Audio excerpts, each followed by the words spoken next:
This topic is also highly requested, so I decided to cover this first, and hopefully I can edit this and upload this on time. But then again, I'm so thankful for all the new subscribers. I really do hope you stay here sa channel ko. And don't forget to hit the subscribe button and the notification bell for new updates. As pharmacists, although we are considered as drug experts, we are still not allowed to prescribe because it's the job or the role of a physician. Although we can advise doctors and help assess the patient's medication or find the appropriate regimen for the patient, we are still not allowed to just give out prescription medications and have our own prescription pads and hand it down to every customer or patient that may stumble upon us. Wala natin talaga inaral yung proper diagnosis. If you watch other YouTube videos regarding choosing a medical or pre-med course, marami sasabi na that there is no perfect pre-med course. And yes, I have to agree with that. There are just certain advantages that each pre-med course has to offer. But then again, ayun na nga, if you decide to proceed to medical school, there are a lot of advantages when you choose pharmacy as your pre-med course. Doon naman tayo sa mga subjects na cover sa pharmacy school na similar or related sa medical school. First is yung pharmacology, and we have covered that subject, pharmacologies 1 and 2 during 3rd year and 4th year college. And talagang kapag graduate ka as a pharmacy student, talagang sasabi mo, gamay na gamay mo or aral na aral mo talaga yung pharmacology or what we call PCOL. It's because pharmacology is the heart of pharmacy. Pharmacology is also one of the major subjects in medical school during your 2nd year. So kapag you really understood that or love that subject during your stays as a pharmacy student, mas madali nyo na lang siyang ma-recall once you study that subject ulit. Aside from pharmacology, we also cover toxicology. In toxicology, covered din siya sa isa sa mga subjects din sa medical school.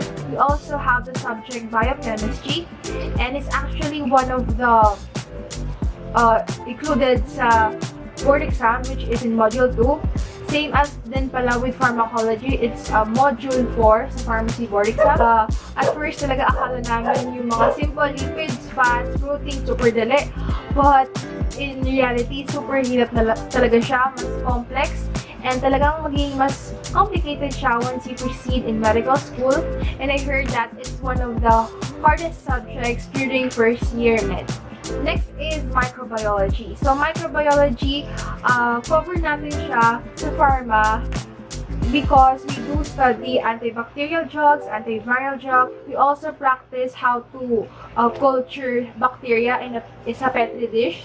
Mostly sa laboratory yung ginagawa. Pero anyways, it's good that microbiology is included in the pharmacy curriculum because it is also covered in medical school. Comparing naman sa microbiology ng pharma sa medical technology, of course, mas broader siguro yung kino-cover ng mga medtech because sila as, diba, medtech.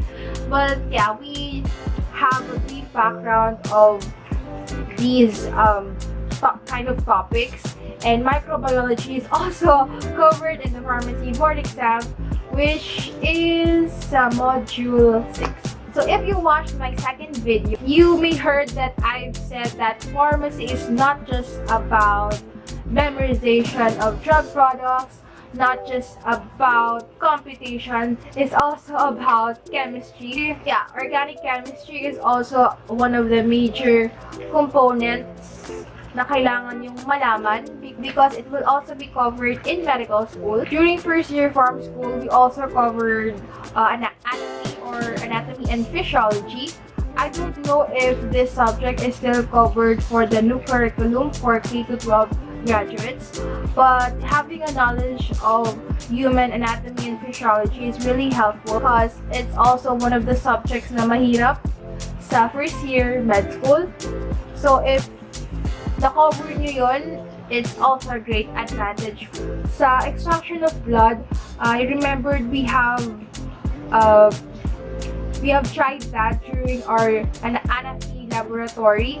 Pero mas talaga, syempre, mas praktisado yung mga medical technologists sa mga ganon. Pero na-practice naman namin siya. Okay naman yung nakuha kong dugo sa needle. And yung sa pagkuha naman ng BP, yung mga simple checking of vital signs, ganyan, covered naman siya sa subject na pharmacology. Very helpful na din to know yung mga ganyan na simple tasks because it's a great practice for you. We also have a subject called pharmaceutical care, which is more focused on developing patient interaction and giving out or providing patient counseling, which is very important as a pharmacist. So we do role plays with this one, and mahalaga rin to once you proceed in med school if pharma yung pre-med nyo. Kasi practiceado na kayo on how you speak up or how you communicate with patients, and it really practices you to be confident once speaking up, explaining how this drug or how this medication works.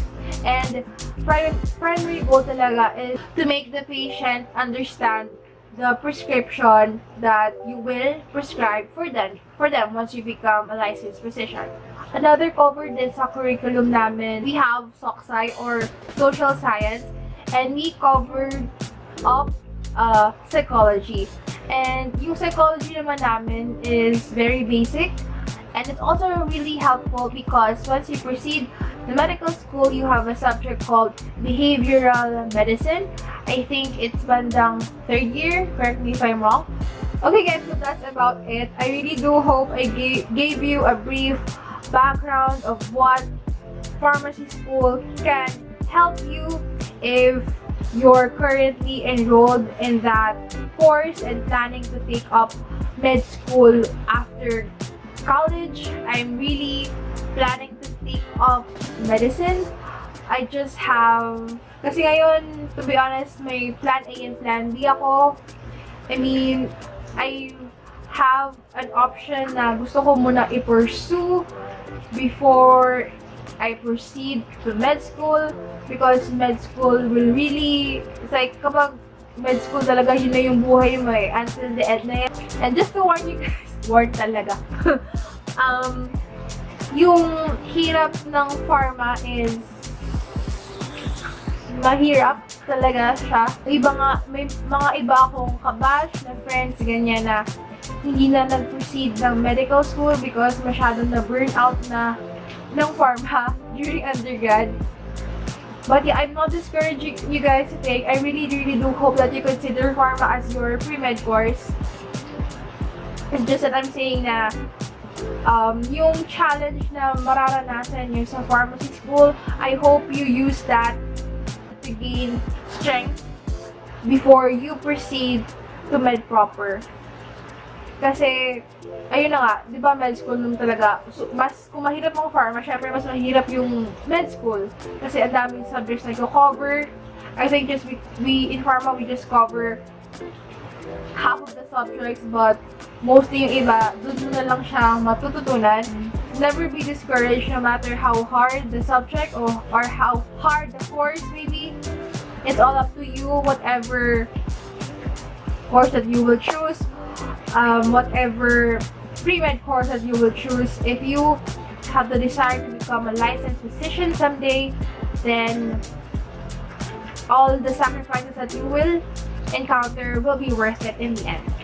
Okay, so with that said, I'm ending this video. Comment down below if you have any questions or clarifications that you may want to clear out. And yeah, I'll be seeing you in my next video.